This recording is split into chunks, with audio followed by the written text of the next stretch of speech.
দেখুন নমস্কার, চিকেন আজকে বানাচ্ছি আমি। তো ফেমাস চিকেন। তো সবই মশলা টশলা একসাথে দিয়েছি, অনিয়ন টনিয়ন যে লাগে সব শর্টকাটে করছি, ওইটার জন্য তাড়াতাড়ি বলে দিচ্ছি।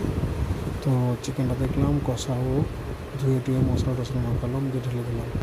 ঢেলে দেওয়ার পর একটুখানি কষতে থাকলো, কষার পর আলু টালু দেবো, আলু দিচ্ছি, আলু দিয়ে ভালো করে কষাবো যাতে সিদ্ধ হয়ে যায়।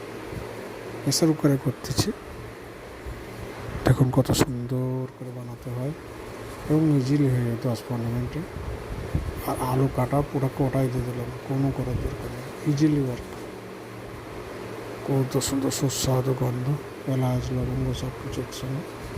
দেখাচ্ছি না, সবাই দেখায়, আমি দেখাই না, আমি ডাইরেক্ট বানাচ্ছি।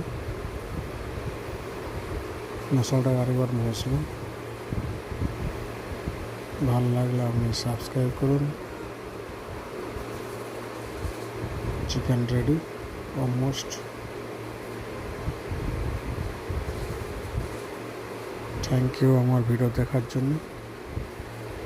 চিকেন কষা রেডি, আপনারা চলে আসুন খাওয়ার জন্য, আর সাবস্ক্রাইব করুন আমাকে আগে বাড়ার জন্য। থ্যাংক ইউ আপনারা দেখার জন্য। Thank you so much.